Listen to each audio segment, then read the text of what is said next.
Not yet, my brother. Not yet. Let's see, put this on live. It's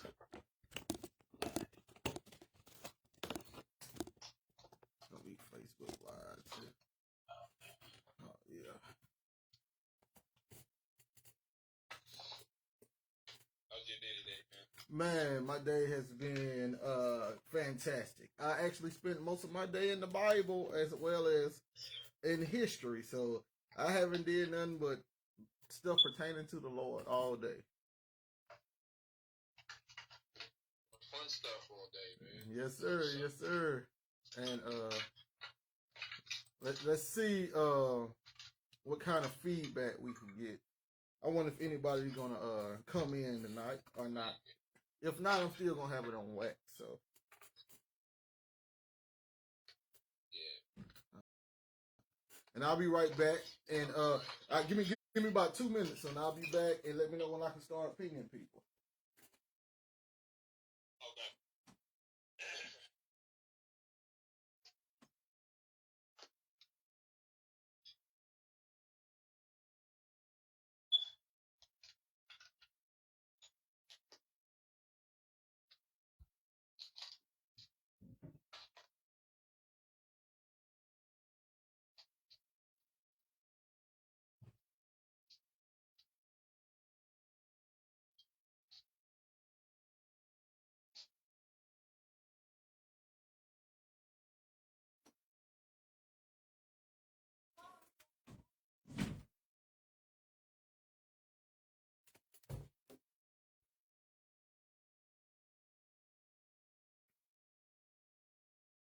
All right, we're finna get ready to get this party started. You about ready, brother? He probably stepped away. Hello? Yeah, my bad. I stepped out. I had to run upstairs and get my charger quick.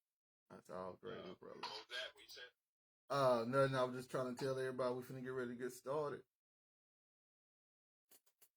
Alright. Yeah. Charger.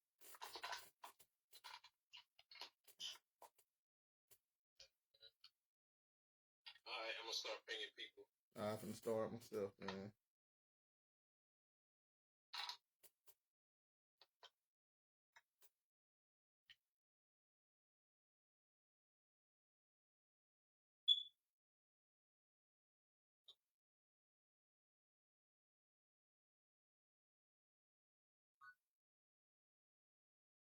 It's quite easy because a lot of people got their notifications turned off.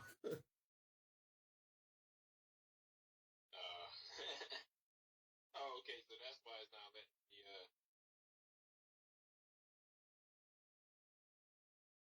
that's why it's not letting me pay. Alright, that makes sense.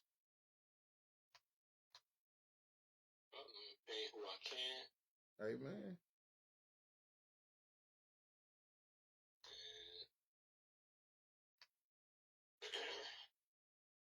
I'll be ready to rock and roll about another minute. And I'm at my pinging limit. So we're finna get this bad boy started. Use historical information proving the Bible is fulfilled.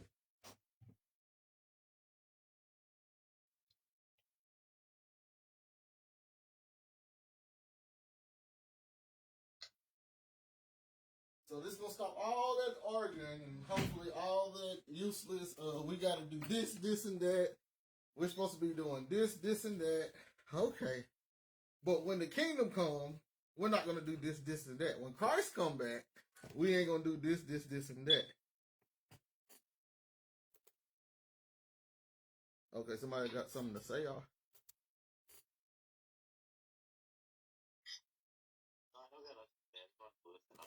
Okay. Okay. Wait. All right, and we're going to go through historical information. And Brother Mike, you there? Yeah. What we're not going to do... Yeah, I'm right here. Yes, sir. What we're not going to do, we're not going to find out all this stuff that happened, and we're not going to be like, oh, yeah, it's going to happen again, though. That's what we ain't going to do. Because first of all, Right. Because first of all, people say, no, it ain't happened. It ain't happened. And then when you show them it happened, oh, no, it's going to happen again. No, we're not going to play that number. We're not going to make the Bible say something it doesn't say. So what we're going to do, we're going to go through the historical information along with scripture to bring it all out. So let me know when you're ready to start recording, my brother. Then you can do the intro, and then we can get this party on a roll. All righty.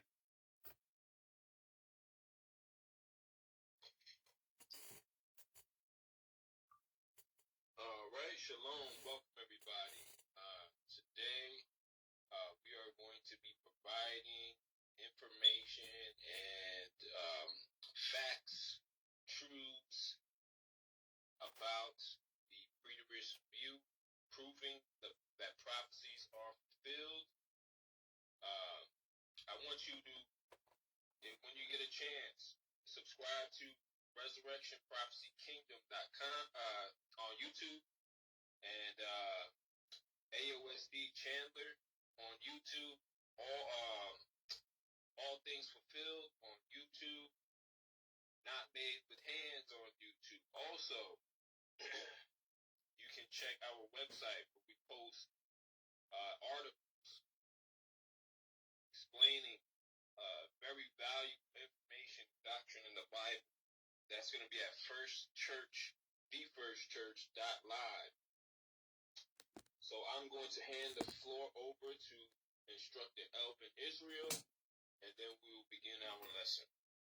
All praises, all praises. And may the Most High guide the information and let it reach each and every one that's out there that's listening on Facebook world, YouTube world, as well as Clubhouse world. We're going to run this thing straight through. We're not going to do any interruptions. And if anybody has anything to say at the times that we break and let the people speak, we definitely can. But we have some information to cover, and we're going to say all the information that we have. We're going to give you the sites and everything. And if you still disbelieve, that's on you. But we're going to present accurate information, true information. And we're finna begin. You ready to begin, Brother Mike? Yes, sir. All righty. And I'm going to read. Yes, sir. And I'm going to go straight from the New King James Version, if you don't mind. And I'm going to also be reading from the Greek Septuagint version also. So can you take it from the New King James Version? Yeah, I got the New King James. All righty. Yes, sir. So Revelations 11 and 9.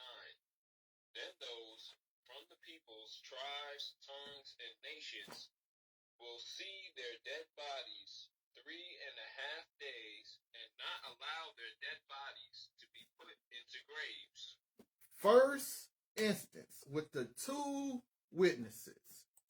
The people are going to see the dead bodies, and they're not going to allow the dead bodies to be buried.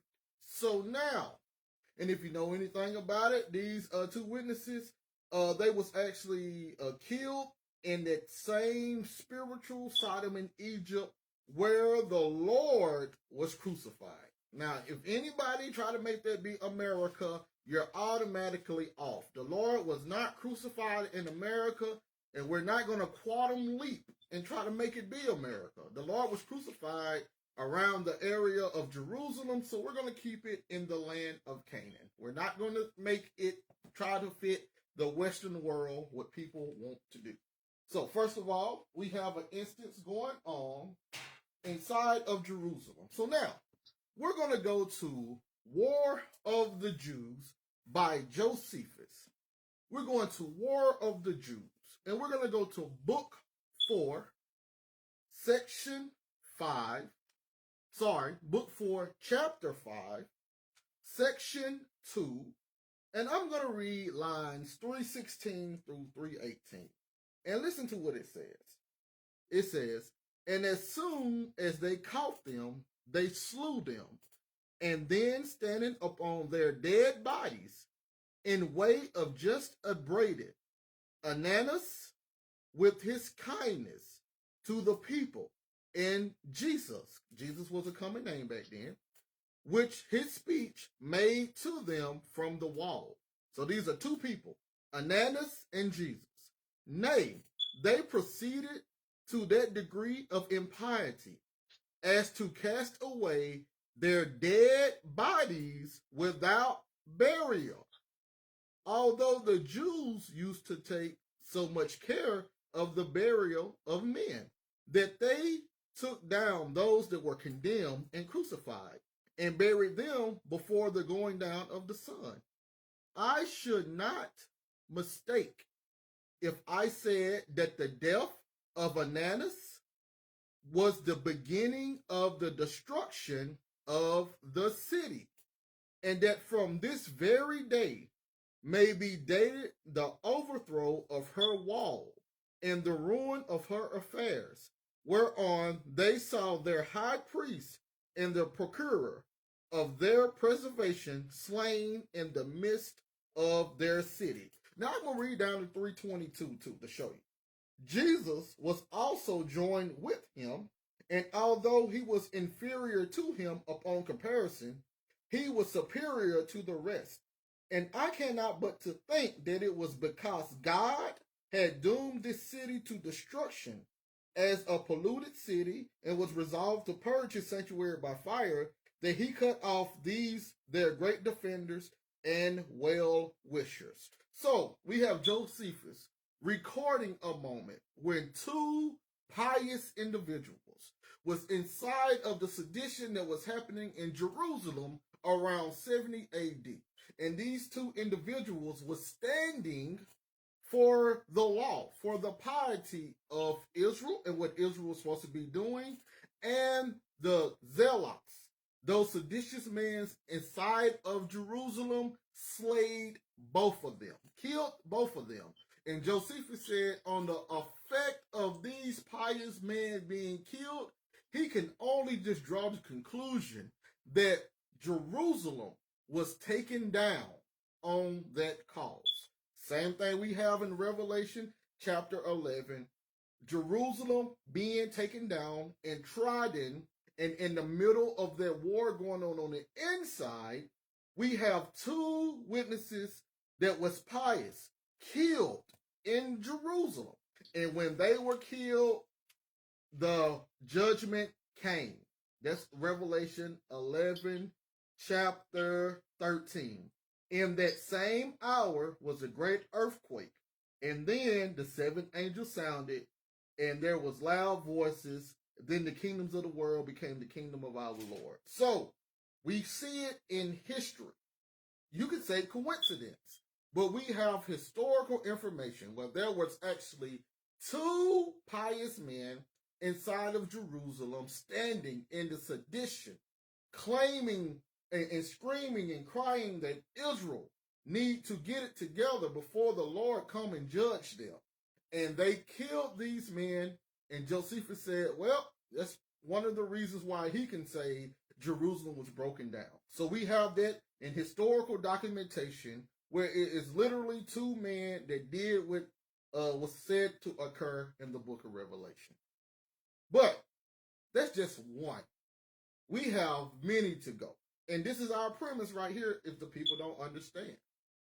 The end days of the Bible is not talking about the end of the world.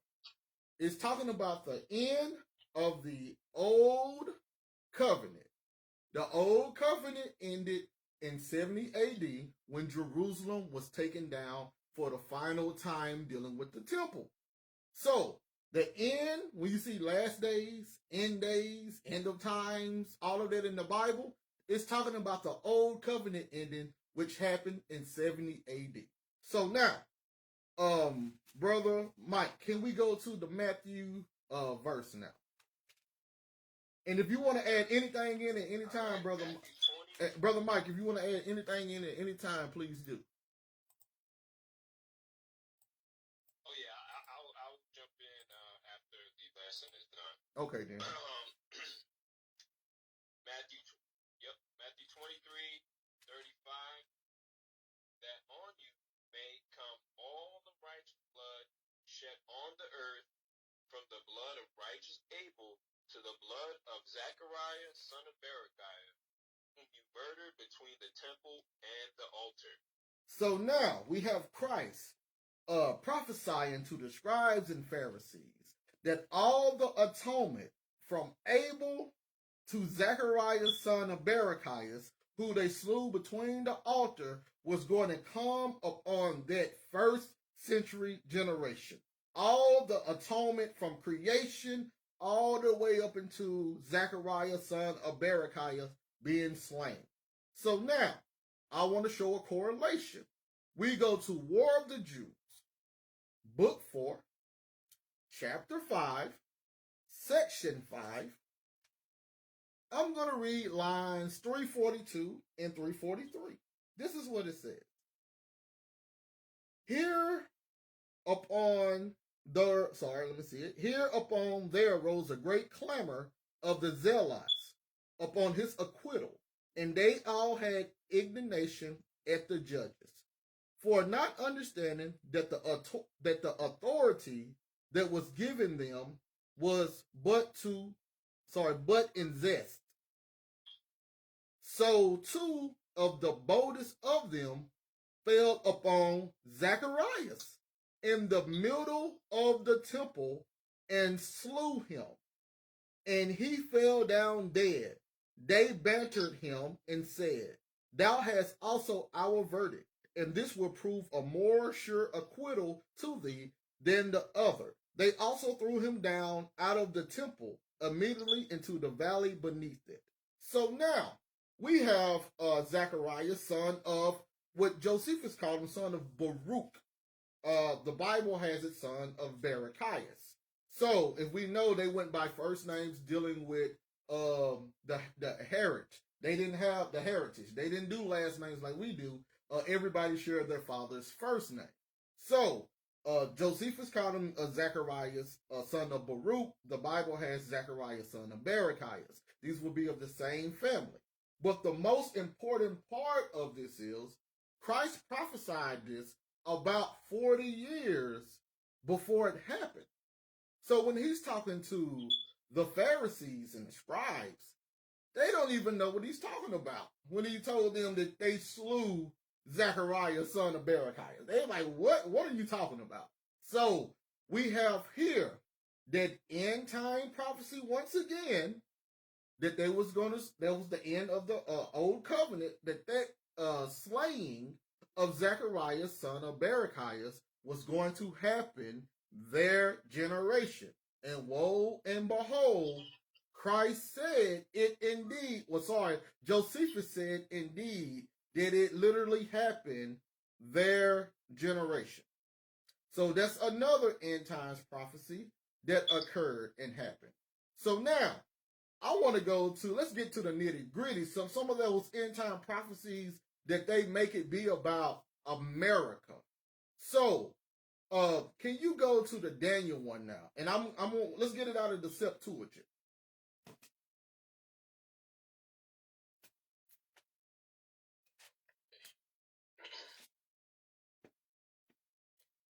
Give me a second here. We're going to go to Daniel 9 out of the Septuagint.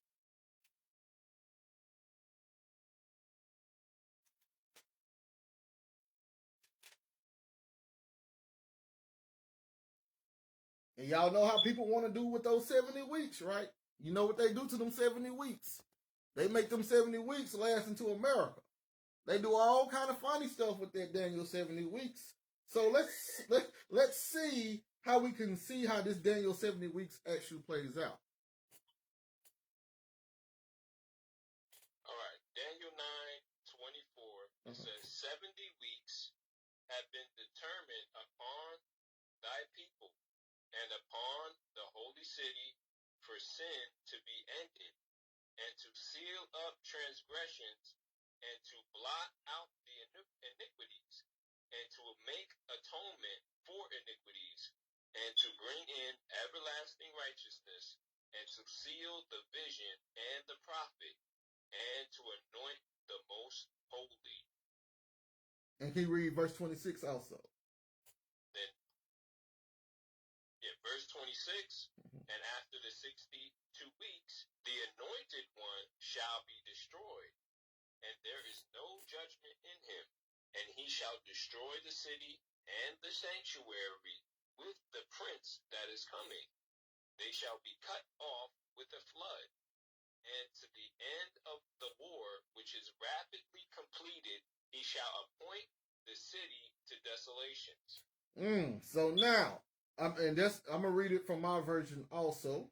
It says 70 weeks are determined for your people. This is Daniel's people, southern kingdom, and for your holy city, Jerusalem, to complete or finish sin, to set an end to sin, no more sin, to wipe out lawlessness, to atone for wrongdoings. That's what Christ told them. From the blood of Abel to the blood of Zacharias, that was an atonement. To atone for wrongdoings, to bring in everlasting righteousness, to seal up vision and the prophet. So what first people don't understand what that means. When it says seal up vision and prophet, that means no more afterwards. Now, this is going to be a hard pill to swallow because plenty of people have prophets after 70 AD. Plenty of people do. But according to Daniel chapter 9, verse 24, after the 70 weeks, the visions, so no more visions, no more prophets, was going to be here, and to anoint the Holy of Holies. And after 62 weeks, so you got the 7 week period, and then you got the 62 week. So after 62 plus 7 is 69. So after the 69 weeks, this is what this is about. After the 62 weeks, the anointed one, let me say it again because I don't want to talk too fast and people be like, hold on, what you just say? What just happened? Oh, man. Yeah, what you just say what just happened? He said after 62 weeks. So you got a 7 week and then you got 62 weeks. And I know it's going to be a lot of people that feel a certain type of way about this because we have a lot of, Muslim brothers out there and etc. That if this understanding goes against their understanding. Because if we saying after 70 weeks, after this time, there's no more prophets, and then Muhammad was a prophet, then we have a problem. So we understand we're going to come into this. And the same thing with our Hebrew Israelite community. They feel that some of them are still waiting on Elijah the prophet to come. And we're saying after 70 weeks, there's no more Elijah the prophets coming. So, or there's no more any prophets coming. Because, you got people prophesying today, talking about they're a prophet. The Lord spoke to them and told them to go outside and look to the left and look to the right, and an apple fell from a tree or whatever else they say the Lord told them. But here we have in the 70 weeks, there's no more of that. So we got that. And then we have a destruction of the city and the sanctuary. So let's go to War of the Jews, Book 4, Chapter 6, Section 3. I'm going to read 386 through 388. 386 through 388. Now listen carefully. It says, these men therefore trampled. Okay, if we don't know who these men are, it's talking about the Zealots. The Zealots from that are Jews. These are Jews. These are men. These are warriors. These are people about war. The Zealots. These will be the evil Jews that was going in, destroying all of Jerusalem, creating all that chaos inside of the city. So these are Israelites by nature. These are Jews. Okay. These men therefore trample upon all the laws of man and laughed at the laws of God. And for the oracles of the prophets, they ridiculed them as the tricks of jugglers. So you have these Jews saying, man, all that stuff that you talking about the prophets, all that stuff is just tricks and lies. So these are Jews saying this in the first century. Listen, yet did these prophets foretell many things concerning the rewards of virtue and punishments of vice, which when these zealots violated, they occasioned the fulfilling of those very prophecies belonging to their own country. Listen to this. For there was a certain ancient oracle of those men, first century zealots, that the city should be taken and the sanctuary burnt by right of war, when the sedition should invade the Jews, and their own hands should pollute the temple of God. Now, while these zealots did not quite disbelieve these predictions, they made themselves the instruments of their accomplishments. So now, let me read Daniel 9 again. After the 62 weeks, the anointed one should be put to death, and there should be no upright judgment for him. And he shall destroy the city and the sanctuary with the prince who is coming. Here, that the city shall be taken and the sanctuary burnt by right of war. Go back to Daniel. And they should be cut off with the flood until the end of the war, which shall be cut short. They shall appoint the city to desolations. So, Daniel 9 is about the destruction of Jerusalem, first century. The 70 weeks that you guys want to be about America and push it in the time period of America, it's really about this right here. Jerusalem being destroyed by the zealots. Now, I also want to go to book 6. I'm going to go to War of the Jews, book 6, chapter 2, section 1. I'm going to read 109 through 110. It's on page 878. It says, and who is there that does not know what the writings of the ancient prophets contain in them? You should know these prophecies, people. And particularly that oracle, which is just now going to be fulfilled upon this miserable city. So according to Josephus, in the first century, this prophecy was being fulfilled. So now let's read the prophecy. For they foretold that this city should then be taken when somebody shall begin the slaughter of his own countrymen, and are now both the city and the entire temple now full of dead bodies of your countrymen. It is God, therefore, it is God himself who is bringing on this fire to purge that city and temple by means of the Romans, and is going to pluck up this city which is full of your pollutions. He's talking to Israel. So now he hit back on Daniel chapter 9. This prince who was coming, and they should be cut off with the flood, and to the end of the war, which will be cut short.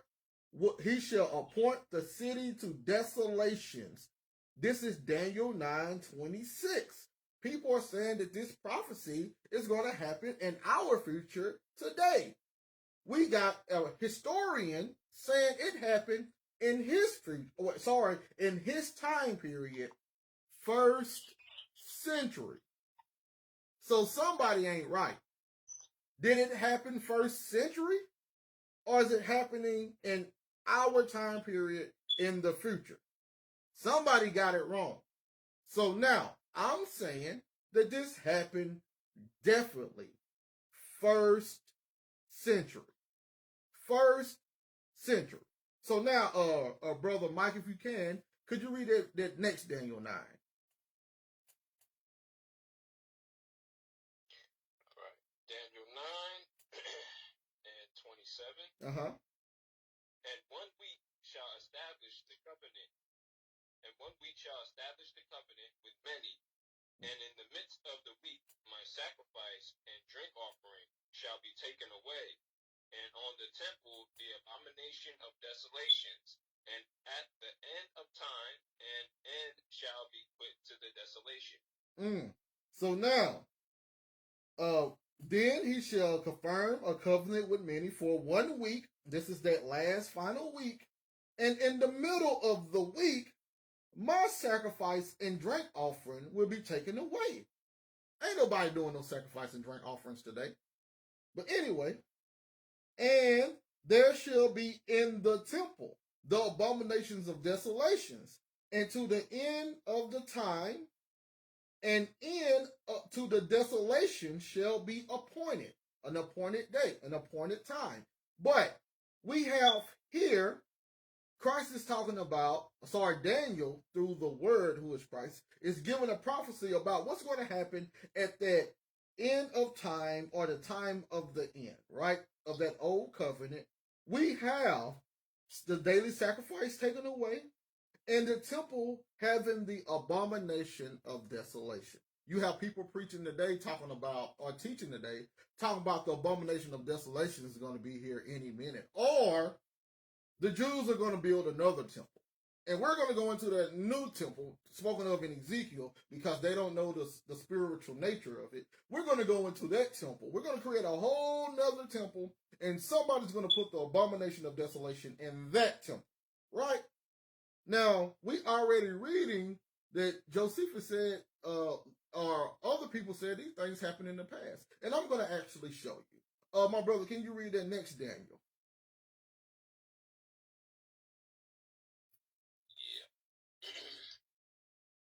In fact, you can read the next two Daniels. Okay.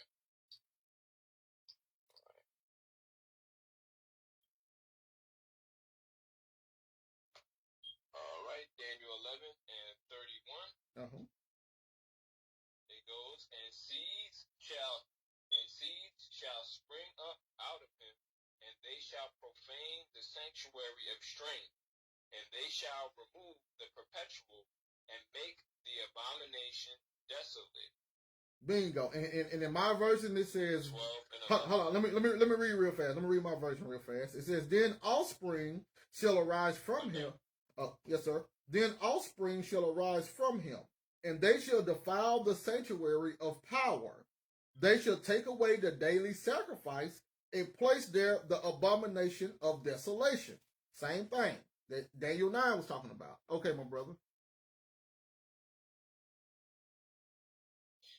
Daniel 12 and 11. And from the time of the removal of the perpetual sacrifice, when the abomination of desolation shall be set up, 1,290 days. Okay, yes, sir. So from the time the daily sacrifice is taken away and the abomination of desolation is set up, there should be 1,290 days. Why are people talking about 2,000 years and counting when Daniel himself said it's only going to be 1,290 days? I'm going to read the next verse.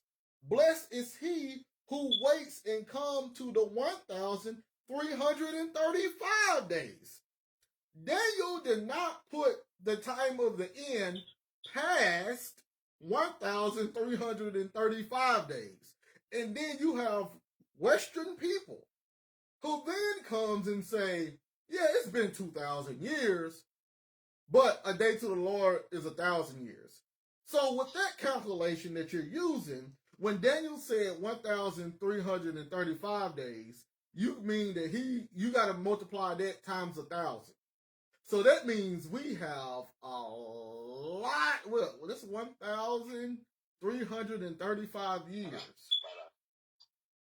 Right? So 1,335 years after whatever time period they want it to be. So add 1,335 years to whatever time period you put it in. Man, about right. So you see, it doesn't even make sense. Say it again. You got over 1 million years left. Over 1 million. Right. So, so I don't even know why you're talking about the end of time is coming, or we're living in the last days, if you want to use that calculation.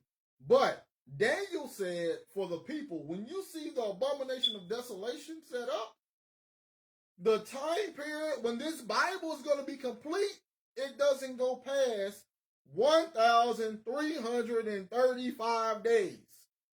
People have turned that statement, erased it. Don't even worry about that statement. Scratch it out. That don't even matter. Now it's 2,000 years.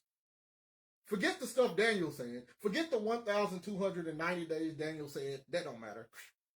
Forget the 1,335 days. That don't matter. It's all about whatever we want it to mean in the 21st century. Forget what Daniel actually said it was going to mean. He didn't know what he was talking about. He was just a prophet from God that had the Holy Spirit. He didn't know what he was talking about. We in the Western world, we know what we're talking about. And we don't have any proof that we got the Holy Spirit, because if we did, we wouldn't be lying on scriptures. So we don't have any proof we got the Holy Spirit, but we know what we're talking about. I digress. Let's go on to that Matthew 1. Matthew 24:15. Therefore, when you see the abomination of desolation spoken of by Daniel the prophet standing in the holy place, whoever reads, let him understand. So when you see the abomination of desolation spoken of by Daniel the prophet standing in the holy place. Now, we have already determined from Daniel 9, Daniel 11, and Daniel 12 about the abomination of desolation. Now, Christ said, when you see the abomination of desolation spoken of by Daniel, he who have understanding would see what's going on. That was a paraphrase. So now, I want to go to, anybody can see it on my Facebook right here, and I'm going to read it out loud. Eusebius, Ecclesiastical History, complete in a bridge. He was like a 3rd century church historian, right? So, let's see what he said. I'm going to go to book 3, chapter 5. This is going to be located on page 46.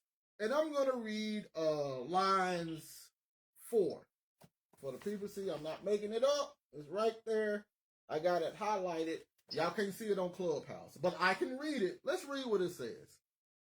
But the number of calamities which everywhere fell upon the nation at that time, the extreme misfortunes to which the inhabitants of Judea were especially subjected, the thousands of men, as well as women and children, that perished by the sword, by famine, and by other forms of death innumerable.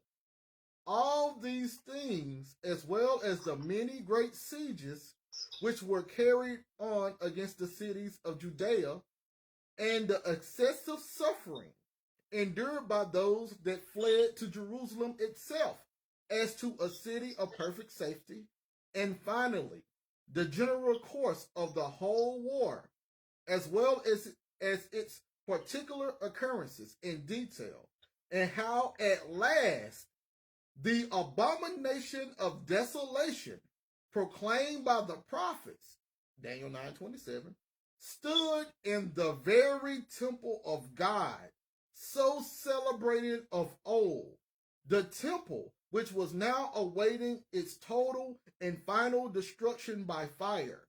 All these things, anyone that wishes may find accurately described in the history written by Josephus. So we have a 3rd, 4th century church historian saying the abomination of desolation spoken of by Daniel the prophet, Josephus recorded it when it happened in his works. So that whole Daniel 9 is fulfilled. But this is the hard pill to swallow. If Daniel 9 is fulfilled, then the book of Revelation, who pulled from Daniel 9, is fulfilled. The prophecies that Christ pulled from Daniel 9 is fulfilled. That's that hard pill to swallow that nobody wants to swallow. But can you read that Matthew 24, the next one?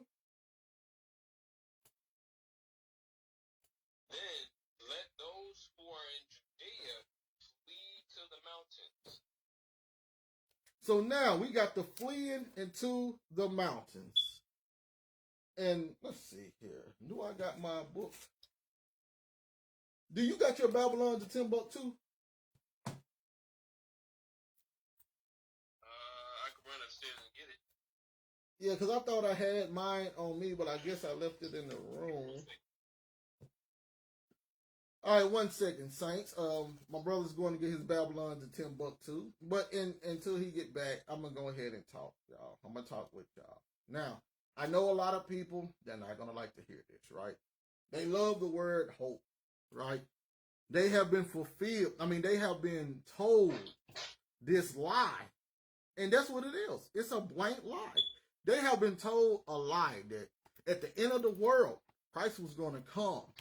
And he's going to take all the bad people, and he's going to kill them, and he's going to give all the good people slaves and make people in servitude to them, and he's going to do all of this miraculous stuff.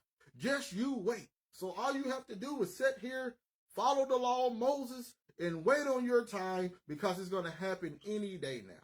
Or you got other people to say all of that stuff is fake. But you still just need to follow the law of Moses, and things are going to happen when Elijah comes, or etc. Meanwhile, we have the Tanakh being fulfilled. No matter what, Zechariah's future prophecies, it's Daniel's future prophecies. You can't get around it. Isaiah 2 will be Daniel 9, Daniel 11, Daniel 12, Zechariah 12, Zechariah 13, Zechariah 14 will be Daniel 9, Daniel 11, Daniel 12, Jeremiah 31, Jeremiah 30. That will be Daniel 9, Daniel 11, Daniel 12, Habakkuk, and Micah, Malachi. All of them would be Daniel 9, Daniel 11, Daniel 12. They all prophesied the same end time event. They just said it different ways. So once you have one fulfilled, all of them be fulfilled. It's not the Bible's fault that you came up with a story in your mind how it should look like. That's not what the Lord, he's not here to make his word be what you want it to be. He was here to do a job. And he accomplished his job. And now you reap the benefits of it if you want it, and if you don't, oh well. You back, Brother Mike? Okay. Yeah, I got it. Okay. Page 84, right? Yes, sir. It's gonna be like the second paragraph. Second paragraph. In the year 65 BC, the Roman armies under General Pompey captured Jerusalem. In 70 AD, General Vespasian and his son Titus put an end to the Jewish state with great slaughter. Keep going. During the period of the military governors of Palestine, many outrageous and atrocities were committed against the residue of the people. During the period from Pompey to Julius, it has been estimated that over 1 million Jews fled into Africa, fleeing from Roman persecution and slavery. The slave markets were full of black Jewish slaves. Okay, that's it right there. So you even have another historian that says the state of the Jews was ended in 70 AD. So I don't know what kind of ending that people want. When it says the heavens and the earth will end, it's talking about the heaven and the earth, aka the creation that made the Jews, that made Israelites a created people. That was their temple. That was their kingdom, their nation. Every culture, every empire had their own heaven and earth. You guys got to understand that. I didn't actually did a video on it. It's on my YouTube channel, breaking it down in detail. But every kingdom had their own heaven and earth. The heaven and earth of the Jews was going to be destroyed, which the Jewish state was put to an end. And as Christ told them to flee into the mountains, we have it here from a historian that said that fleeing happened between 65 BC to 70 AD. But the final fleeing into the mountains itself, the final fleeing, was 70 AD when Rome destroyed Jerusalem. That's Christ telling them to flee into the mountains. We have it in history where they fled into the mountains. Once again, history. It's proven in history. So now, my brother, can you go to the next? Hold on, let's go to the War of the Jews. We're talking about the abomination of desolation that had to be set up, right? And then did we go over? Let's see here, 621. 877. Yeah, we had the abomination of desolation set up, and we had to have the daily sacrifice taken away. So now, let me read from the historical documentation real fast. So we're going to go to War of the Jews. We're going to go to book 2, War of the Jews, book 6, chapter 2, section 1. I'm going to read lines 93 and 94. This is what it says. And now Titus gave orders to his soldiers that were with him to dig up the foundations of the Tower of Antonia and make him a ready passage for his army to come up, while he himself had Josephus brought to him. For he had been informed on that very day, which was the 17th day of Tammuz, the sacrifice called the daily sacrifice had failed and had not been offered to God for want of men to offer it, and that the people were grievously troubled at it. So now, Daniel said, in the middle of the week, the daily sacrifice was going to cease. We have it here in history during that war of the Jews, first century. The daily sacrifice was stopped. Christ prophesied it 40 years before it happened. Daniel prophesied it around 440 something years, or 640 something years before it happened. So now we're going to read War of the Jews, book 6, chapter 2.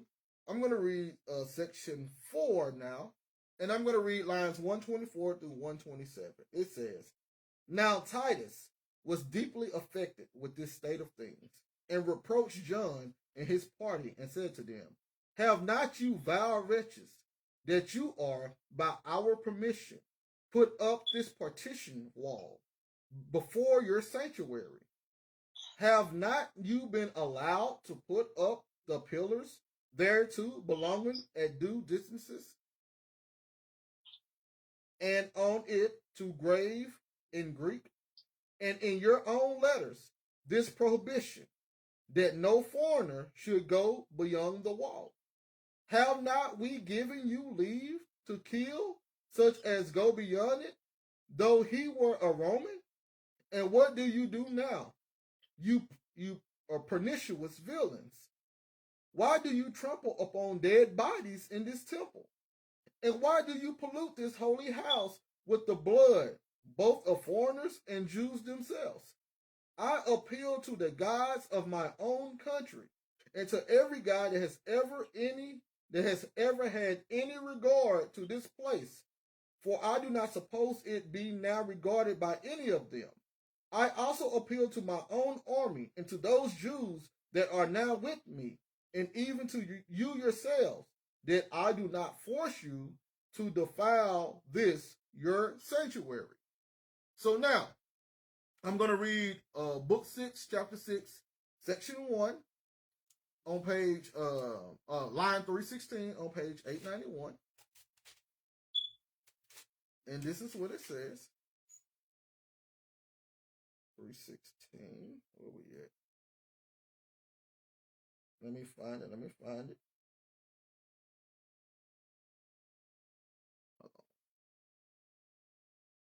And now the Romans, upon the flight of the seditious into the city, and upon the burning of the holy house itself, and of all the buildings round about it, brought their ensigns to the temple, and set them over against its eastern gate.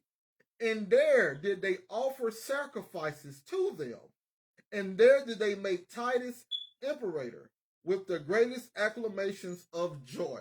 So you have the Romans brought in their ensigns into the temple, and they sacrificed them.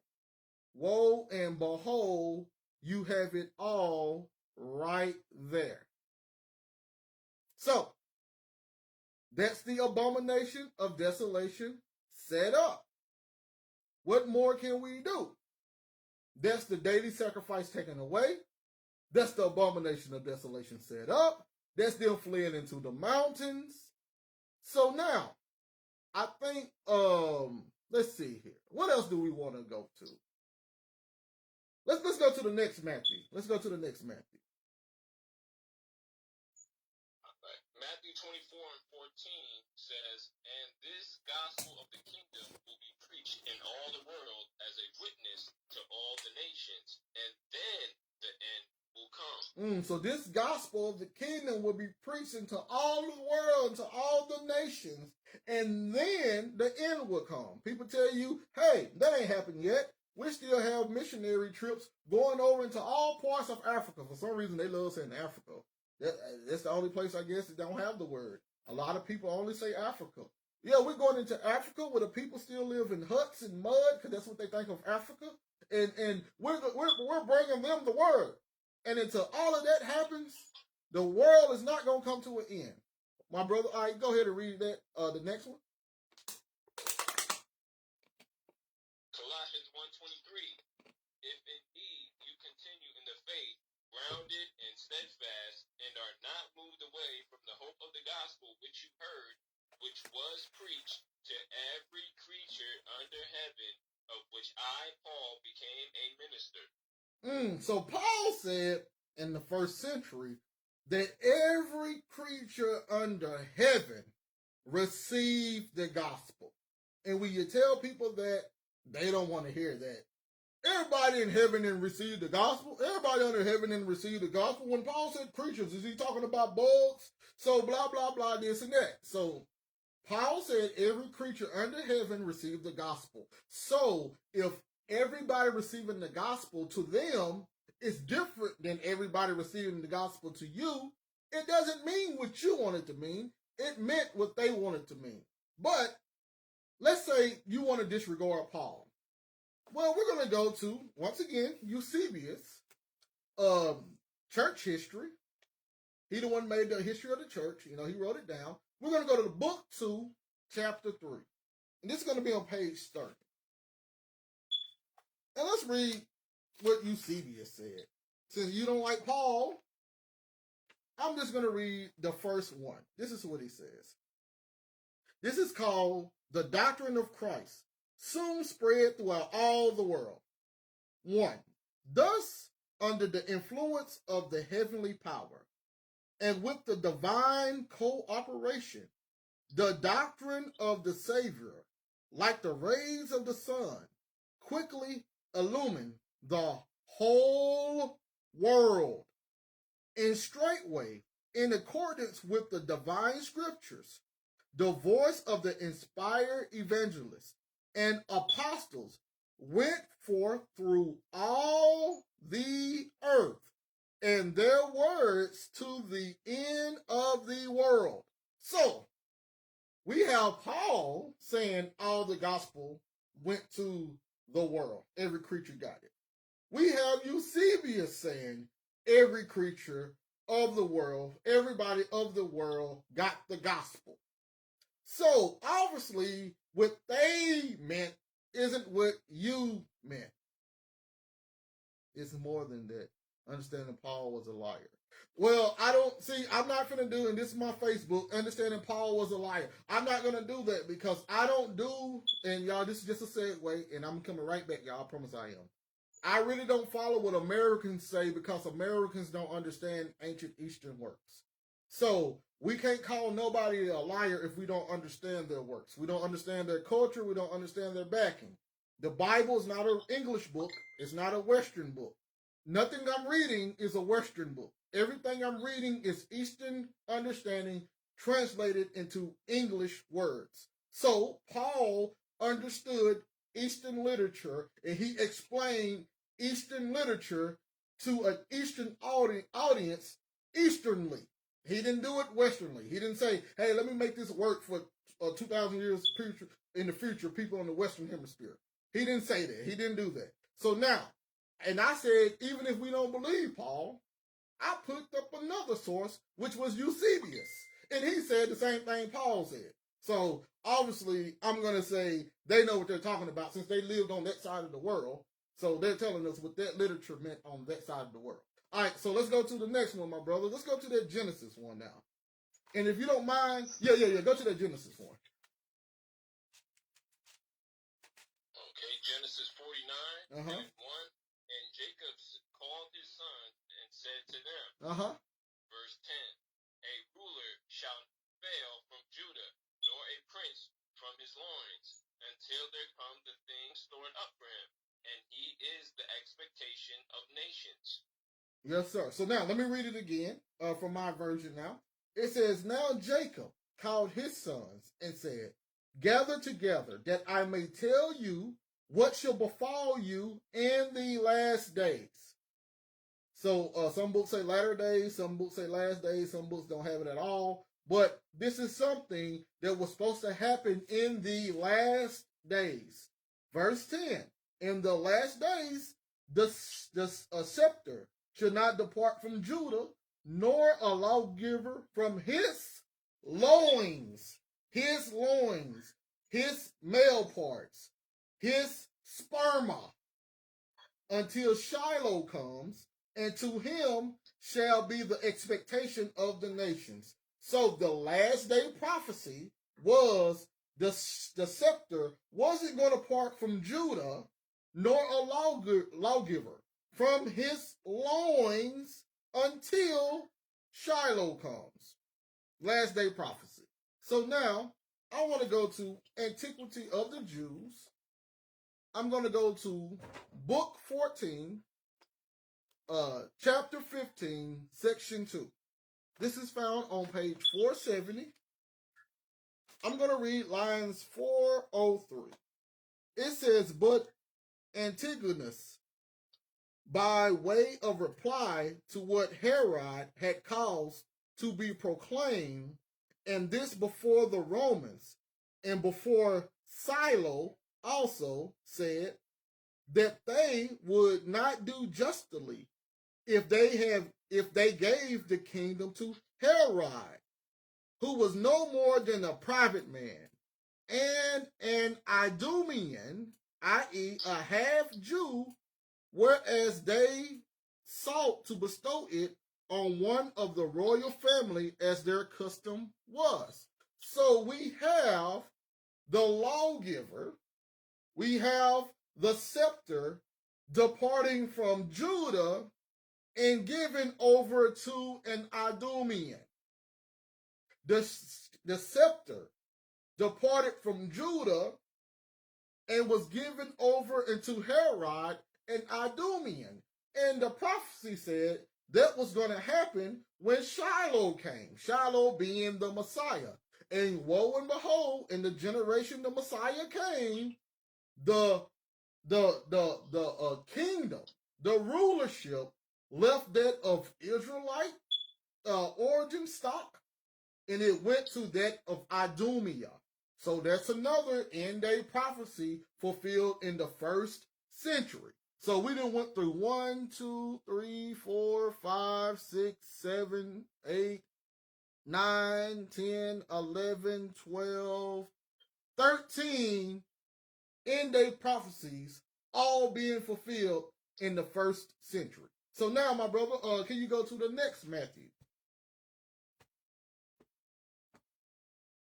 Okay. Matthew 24 and 11. Then many false prophets will rise up and deceive many. So then many false prophets will arise and deceive many. And then here come the people.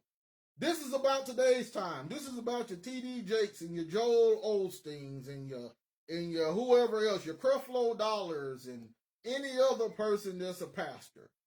It can never be people inside of the community. It's always Christians, because we know how much we hate Christians. So it's always Christians that this has got to be talking about, right?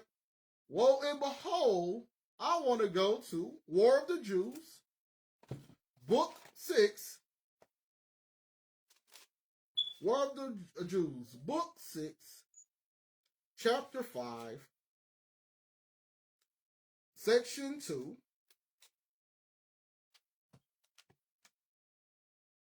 I'm going to read line, let's see here, 285 through 288. Somebody, y'all need to listen to this one, because a lot of y'all are going through this right now.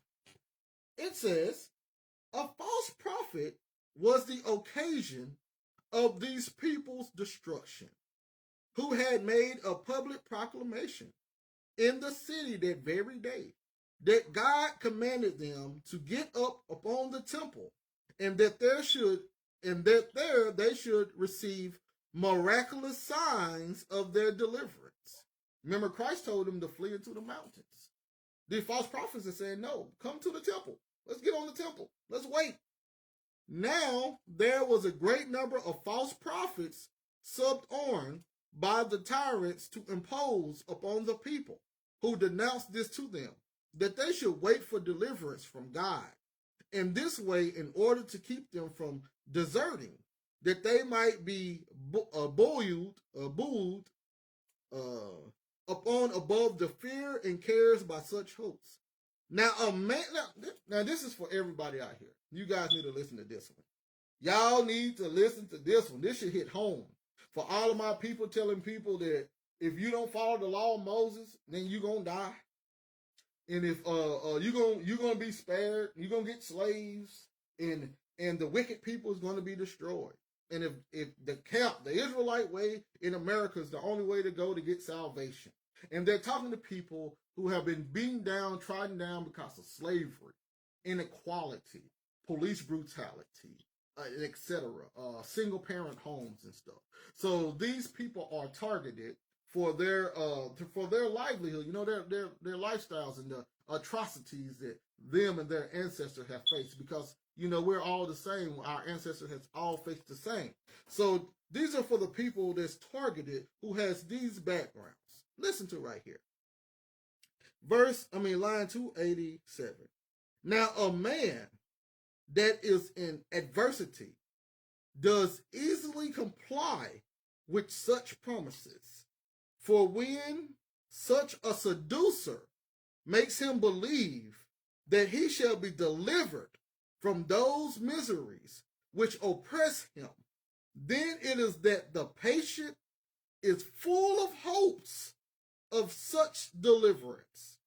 Thus, when the miserable people, persuaded by these deceivers, and such as believed God himself, while they did not attend nor give credit to the signs that were so evident, and did so plainly foretell their future desolation, but like men infatuated, without either eyes to see or minds to consider, did not regard the denunciations that God made to them.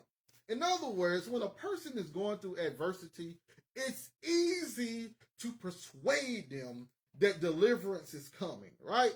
And they overlook all of the signs that God has given them.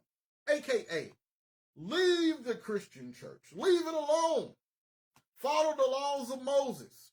That's where your true deliverance is. Christ followed the laws of Moses. Moses followed the laws of Moses. It doesn't matter if nobody effectively followed the law of Moses. That doesn't matter. You should do it today. It doesn't matter if the law of Moses is the administration of death and it brings forth sin and it makes sin abound. That doesn't matter. Follow the law of Moses. Meanwhile, what is God doing? What is the Father doing? Here's another ridiculous law. Here's another plague.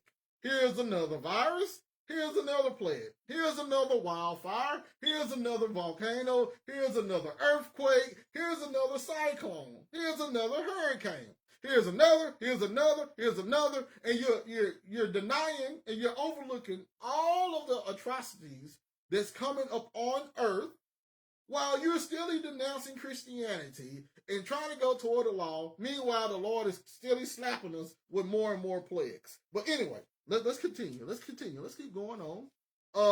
Can you go to the next Matthew? Matthew 24 and 21, for then there will be great tribulation, such as has not been since the beginning of the world until this time, nor ever shall be. And then what people tell you, hey, the tribulation is happening right now. We're in Jacob's trouble. We're going through the tribulation period right now. And if you adhere to the law of Moses and you continue in the tribulation and let the tribulation pass, you will be saved. You will receive salvation that's only designed for Israel. That's what they say, right? But now, I want to go into Eusebius. Church History, Book 3, Chapter 7. It's found on page 49. I'm going to read 2 through 4. Let me make sure I make the right one. Yep, 2 through 4. It says, the predictions of Christ. And let's read it. It says, his words are as follows. Woe unto them that are with child, and to them that give suck in those days. But pray that your flight be not in the winter, neither on the Sabbath day. For there shall be great tribulation, such as was not since the beginning of the world to this time, no, nor ever shall be. The historian, this is Josephus, reckoning the whole number of the slain, says that 1,100,000 persons perished by famine and sword. These, if people don't know, these are the seals being opened up in Revelation chapter 6. And the rest of the rioters and robbers being betrayed by each other after the taking of the city were slain. You remember he said wars and rumors of wars and brothers fighting against brothers, neighbor against neighbors, and etc. You have it right here, that the rest of the rioters and robbers being betrayed by each other after the taking of the city were slain. But the tallest of the youths and those that were distinguished for beauty was preserved for the triumph. Of the rest of the multitude, those that were over 17 years of age were sent as prisoners to labor in the works of Egypt. Ain't that Deuteronomy 28:68? You'll go back to Egypt again in ships. While still more were scattered through the provinces to meet their deaths at the theaters by the swords and by beasts. Those under 17 years of age were carried away to be sold as slaves. That's your Joel. And of these alone, the number reached 90,000. 90,000, that's a lot of people. These things took place in this manner in the second year of the reign of Vespasian. So we have the church historian saying the Great Tribulation happened first century in the reign of Vespasian, dealing with the destruction of Jerusalem, in accordance with the prophecies of our Lord and Savior Jesus Christ, who by divine power saw them beforehand, as if they were already present, and wept and mourned according to the statement of the holy evangelists, who give the very words when he uttered them, when as is addressing Jerusalem herself. All right, so now we have the Great Tribulation said to be first century, dealing with that war. All right, can you go to the Revelation now? Yes, sir.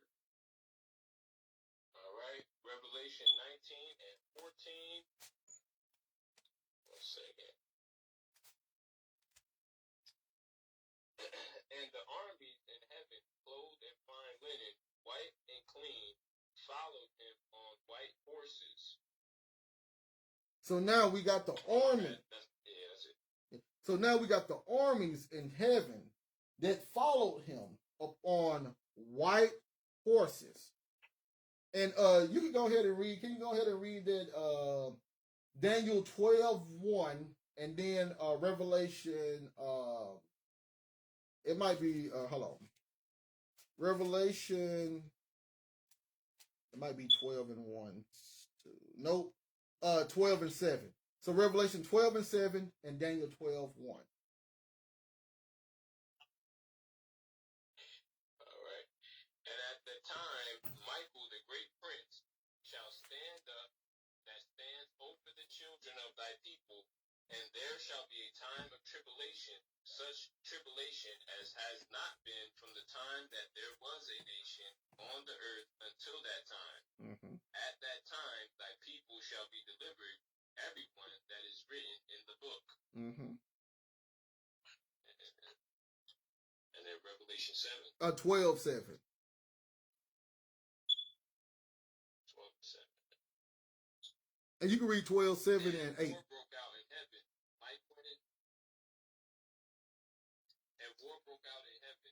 Michael and his angels fought with the dragon, and the dragon and his angels fought. But they did not prevail, nor was a place found for them in the heaven any longer. Okay, so the great dragon, that's it right there. Out, the serpent of old. That was it. So right there, we have, and I appreciate that, brother. I just came with that at the end, so my apologies. But so now we have right here that there was a war in heaven.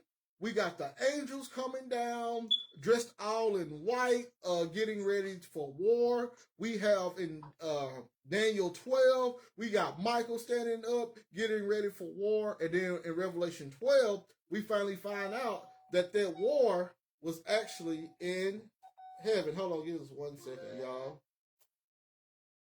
All right, so we found out that war was actually in heaven. So now, let's go to War of the Jews, Book 6, Chapter 5, Section 3, lines 297 and 298.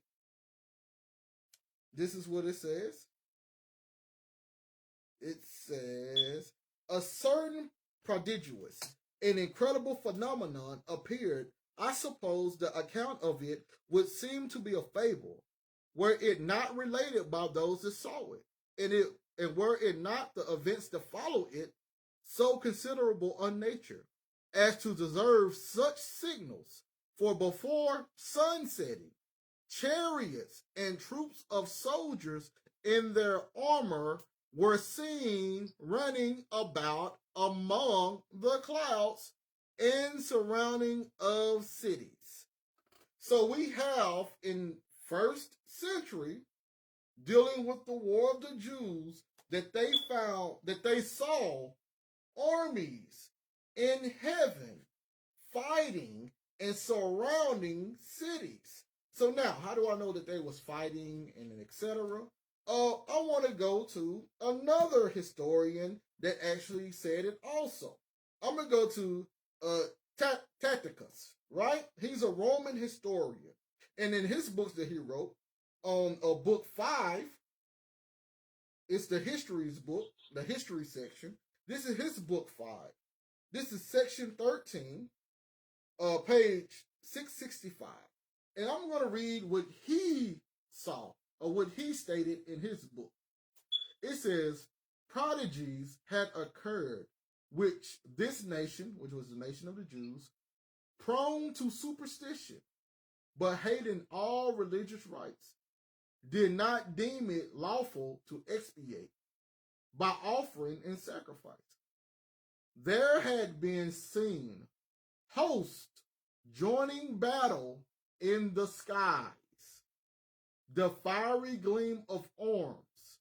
So he said that he saw that the hosts were in the skies joining battle, and it was a fiery gleam of arms. He saw a war in heaven. The temple, I'm going to read the rest of it. The temple illuminated by a sudden radiance from the clouds. The doors of the inner shrine were suddenly thrown open, and a voice of more than mortal tone was heard to the cry that the gods were departing. At the same time, instant, there was a mighty stir as of departure. Some few put a fearful meaning on these events, but in most there was a firm persuasion that in the ancient records of their priests was contained a prediction of how at this very time the East was to grow powerful, and rulers coming from Judea were to acquire universal empire. Now, they said these mysterious prophecies had pointed to Vespasian and Titus. But we know, now this is what the Roman historian said. He said that this prophecy was pointed to Vespasian and Titus. Why? Because during that time that Jerusalem was being destroyed and universal empire was acquired. But we know that universal empire was Christ's empire. And he said at that same time, so at that same time, the empire that Christ talked about, that universal empire, was acquired by the saints. Here, he said it was Vespasian and Titus because he understood the prophecy said during that same time, this universal empire was supposed to happen. So everybody knew back then, during the time Jerusalem was being destroyed, and universal empire was acquired. But it was the saints that acquired it. It was heavenly Jerusalem that finally came down, and people was able to partake of the Garden of Eden once again. But we're going to get ready to end this thing. Can you read all of those chapters in Revelation? Revelation 6, 4 through 8, 16 and 6, and 20 and 9. Okay, Revelation 6, starting at verse 4. Another horse, fiery red, went out, and it was granted to the one who sat on it to take peace from the earth, and that people should kill one another. And there was given to him a great sword. When he opened the third seal, I heard the living creature say, "Come and see." So I looked, and behold, a black horse, and he who sat on it had a pair of scales in his hand. And I heard a voice in the midst of the four living creatures saying, "A quart of wheat for a denarius, and 3 quarts of barley for a denarius. And do not harm the oil and the wine." When he opened the fourth seal, I heard the voice of the fourth living creature saying, "Come and see." So I looked, and behold, a pale horse, and the name of him who sat on it was Death. And Hades followed with him, and power was given to them over a fourth of the earth, to kill with sword, with hunger, with death, and by the beast of the earth. Okay, 16 and 6. For they have shed blood of saints and prophets, and you have given them blood to drink, for it is their just due. Revelation 20 and 9. They went up on the breadth of the earth and surrounded the camp of the saints and the beloved city, and fire came down from God out of heaven and devoured them. So now, let's break down each one that he read. He got the seals, them getting the blood to drink, as well as them encompassing the saints and the fire coming down, right? So let's see all of this in history. First, we're going to go to War of the Jews, book 5, chapter 10, section 2, this on page 862. We're going to read lines 424 through 427. This is what it says. It says, but as the rich sort, it proved all one to them, whether they stayed in the city or attempted to get out of it. So what we're reading first is the seals being broken. For they were equally destroyed in both cases. For every such person was put to death under this pretense, that they were going to desert, but in reality, that the robbers might get what they had. The madness of the seditious did also increase together with their famine, and both those miseries were every day inflamed more and more. For there was no corn which anywhere appeared publicly, but the robbers came running into and searched men's private houses, and then, if they found any, they tormented them because they had denied that they had any. And if they found none, they tormented them worse because they supposed they had more carefully concealed it. The indication they made use of whether they had any or not was taken from the bodies of these miserable wretches, which, if they were in good case, they supposed they were in no want at food of all. But if they were wasted away, they walked off without searching any farther. Nor did they think it proper to kill such as these, because they saw they would very soon die themselves for want of food. Many there were indeed who sold what they had for one measure, it was of wheat. But if they were of the richer sort, but of barley, if they were poor. That's their one measure of wheat. That's their barley right there. When these had so done, they shut themselves up in the inmost rooms of their houses and ate the corn they had gotten. Some did it without grinding it, but by reason of the extremity of the want they were in, and others baked bread of it according as a necessity and fear dictated to them. A table was nowhere laid for a distinct meal, but they snatched the bread out of the fire, half baked, and ate it very hastily. So that's the seals being broken, right? So now I'm going to go to I'm going to go to book 5, chapter 10, section 4. I'm going to read 440 through 442 now. It says, and who was utterly despoiled of what he had by Simon was sent back again to John, and as those who had been already plundered by John, Simon got what remained, insomuch that they drank the blood of the populace to one another, and divided the dead bodies of the poor creatures between them, so that although on account of their ambition after dominion they contended with each other, yet did they very well agree in their wicked practices. For he that did not communicate what he had got the miseries of others to the other tyrant, seemed to be too guilty, and in one respect only. And he did not partake of what was so communicated to him, grieved at this as at the loss of what was a valuable thing, that he had no share in such barbarity. I'm going to read 442 too, just in case we understand what's going on. If it is therefore impossible to go distinctly over every instance of these men's iniquity, I shall therefore speak my mind here once briefly, that neither did any other city ever suffer such miseries, nor did any age ever breed a generation more fruitful in wickedness than this was from the beginning of the world. So here we have that Josephus is saying this wicked generation was the worst generation that mankind had ever produced. This wicked generation, this froward generation.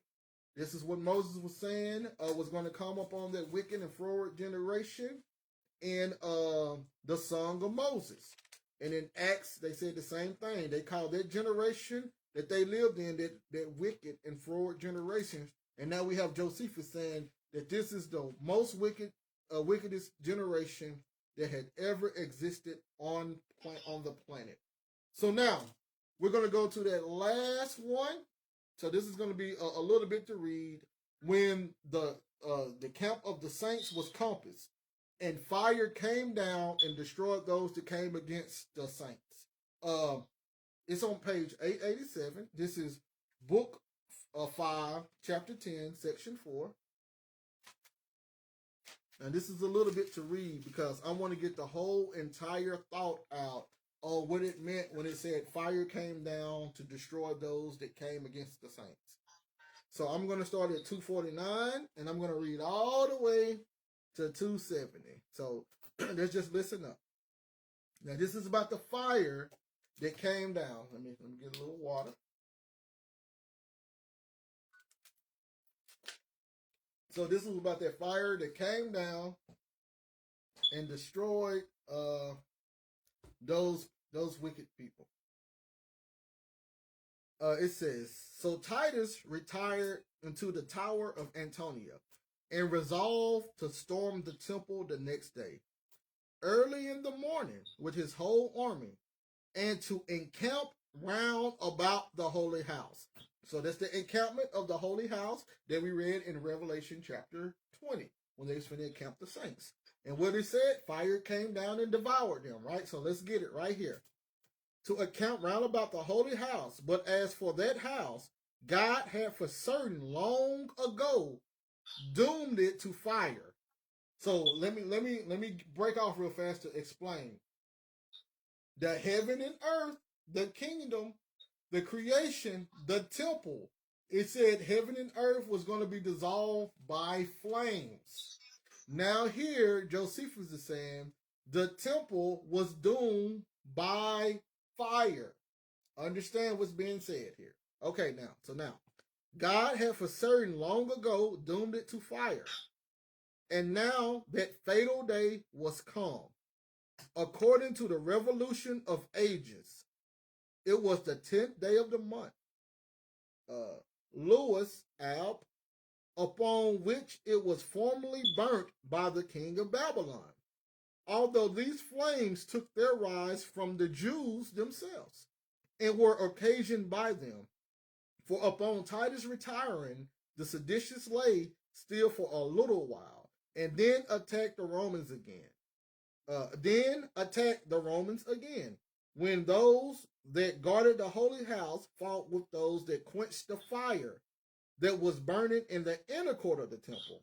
But these Romans put the Jews to flight and proceeded as far as the holy house itself, as which one of the soldiers, without staying for any orders and without any concern or dread upon him, at so great an undertaking, and being hurried on by a certain divine fury, snatched somewhat out of the materials that were on fire, and being lifted up by another soldier, he set fire to a golden window, through which there was a passage to the room that were round about the holy house, on the north side of it.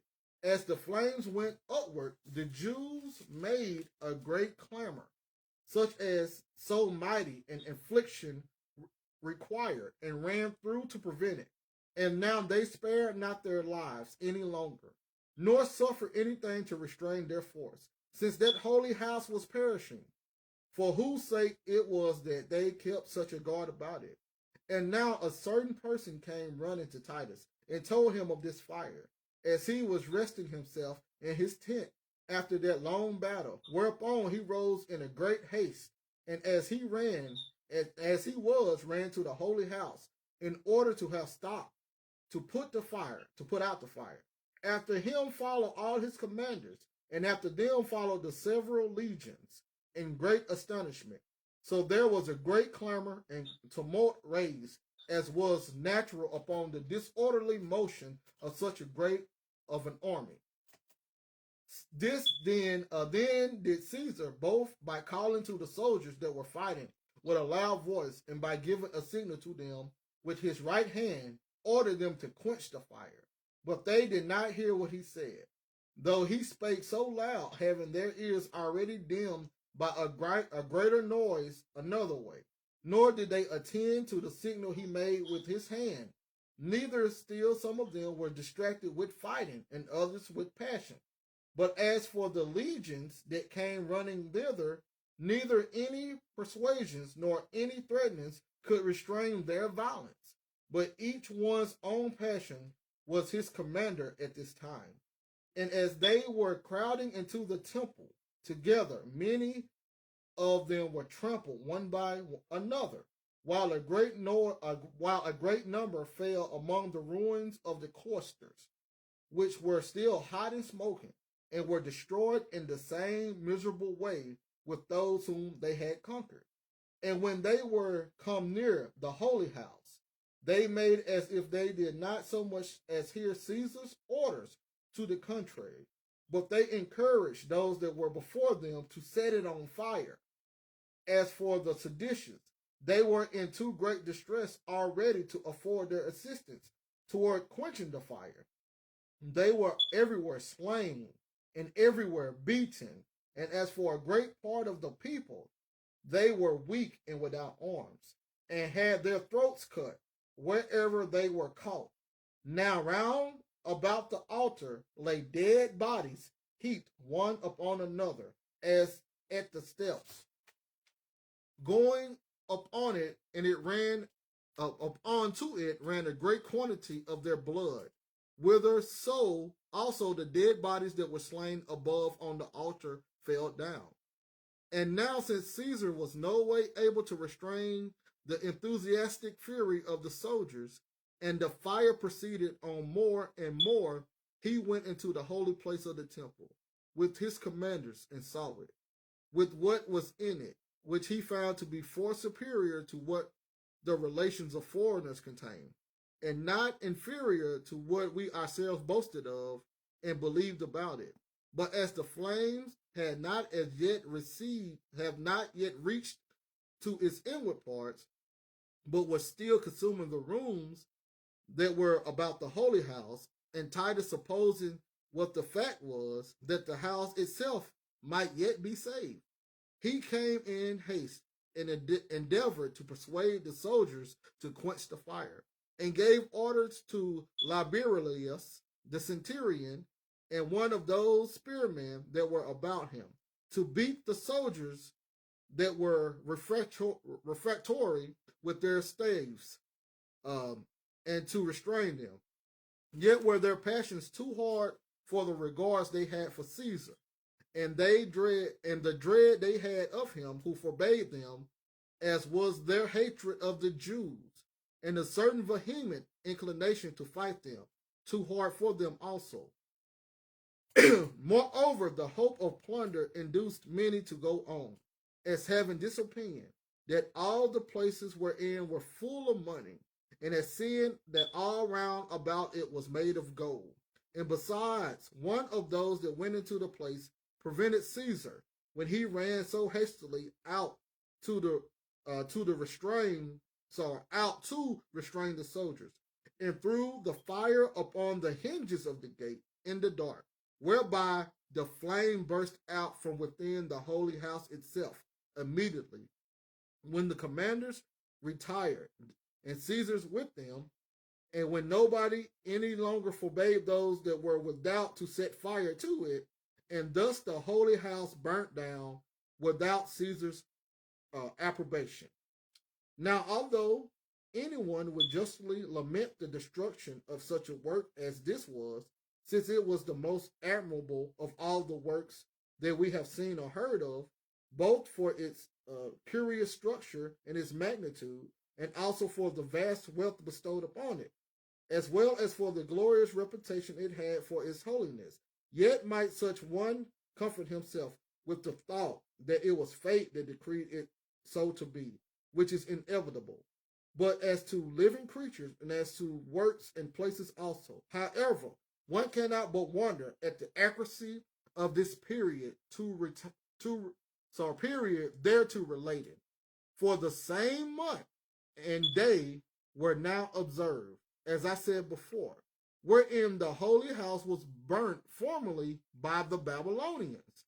Now the number of years that passed from the first foundation, which was laid by King Solomon, to this destruction, which happened in the second year of the reign of Vespasian, and collected to be 1,130, besides 7 months and 15 days. And from the second building of it, which were done by Haggai in the second year of Cyrus the king, till its destruction under Vespasian, there were 639 years and 45 days. So we have it right there. Sorry I had to read all of that, but that's about the last fire. That's the fire coming down to destroy everyone that came against the saints. And woe and behold, it was the Jews that were being destroyed, because it was the Jews and their army, the Zealots, their armies that was going against the saints, hurting the saints. And I will say that is the end. And we have went through 1, 2, 3, 4, 5, 6, 7, 8, 9, 10, 11, 12, 13, 14, 15, 16, 17, 18 in-day prophecies that was fulfilled first century. Case closed.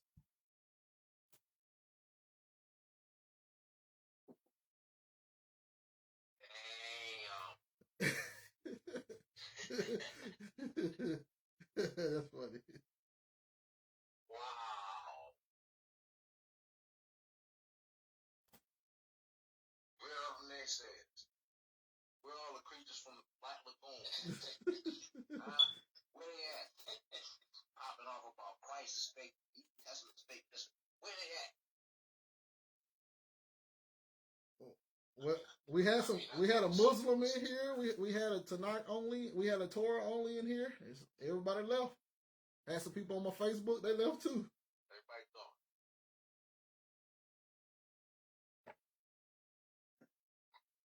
Well, I haven't gotten that far in Josephus, the works of Josephus. Matter of fact, I'm still in. I started with Antiquities, and I'm in that. I'm in book 5, I think. Yeah, man, it's some magic in there, my brother. Some magic indeed.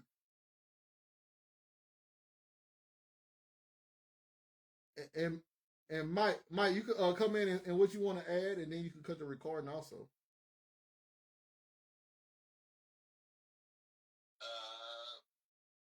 Yeah, I cut the recording. I mean, you pretty much hit everything there. I was gonna say, what is it? I think it's when you have bring up the 2 witnesses.